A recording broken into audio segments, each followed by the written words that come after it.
Hey everyone, it's Brittany and Katie with the Q team in Rochester, New York. Today we have a very special guest, Brad Quataert, who is one of our listing specialists. And he's joining us today because we're going to talk to our sellers about why it's important to price your home correctly. So we wanted to address the pricing because really that is one of the most important things when it comes to listing a home, and why it's so crucial to have a listing specialist kind of help you to value your home to get the most amount of money possible. So Brad, kind of tell us the first of our three reasons why it is so crucial to not overprice your home. Well, the first is you can attract more buyers with the right price. So overpricing is going to limit your buyer pool compared to pricing it at market value or just below. You're going to get an influx of buyers to potentially drive the price tag up.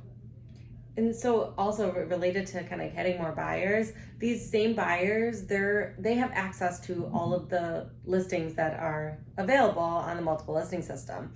So they are looking at your home as well as all of the other homes that are on the market in the similar price range.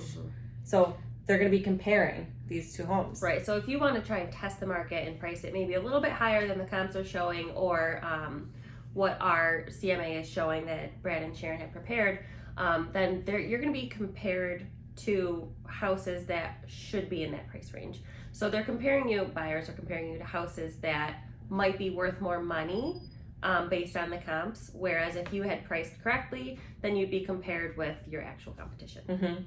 And you obviously you want to be the best one out there. So if you're looking at 5 potential houses in the same price range, you want to be the most attractive to those buyers, because that's going to attract more buyers, which is then going to attract a higher price tag.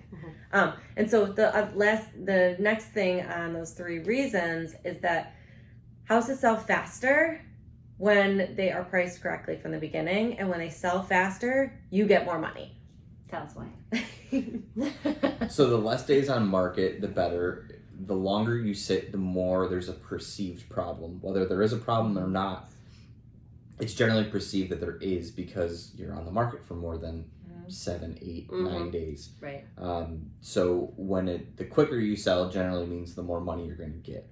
And we've seen from being buyer's agents, we kind of see, like you just talked about, when homes are selling in a couple days in the market that we're in, if something hasn't sold in those couple days, buyers do think, is there something wrong with it? What's going on? Why didn't it sell? Also, the longer something sits on the market, the more buyers think they can or want to negotiate the price.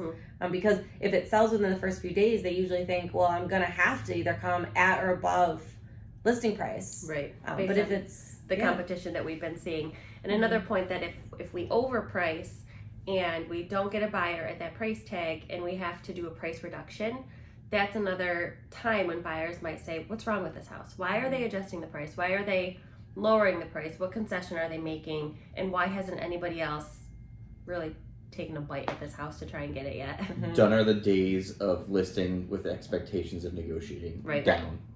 Exactly.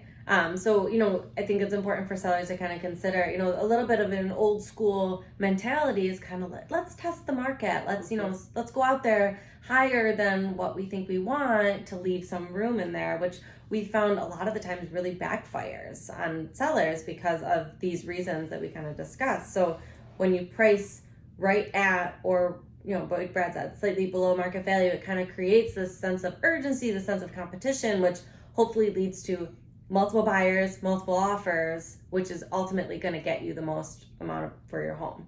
And I think a point that Brad and Sharon try to make to sellers is, first, trust us with these numbers. We're not undercutting anything, because if the house is indeed worth more than we're listing it at, the market will determine that. The buyers determine what the house is worth based on the offers that come in. At this point, you can't really underprice a house. You can always overprice, but you can't really underprice it in this given market. So really, to make sure you get top dollar, get the most amount for your home, not leave any money on the table, but not, hurt yourself in the long term, you got to price it right and hire the person that's going to help you determine what that fair market value is based on all the data and research that we can do to make sure that you're gonna, get top buck and sell your home to as successfully as possible. So we will talk to you soon.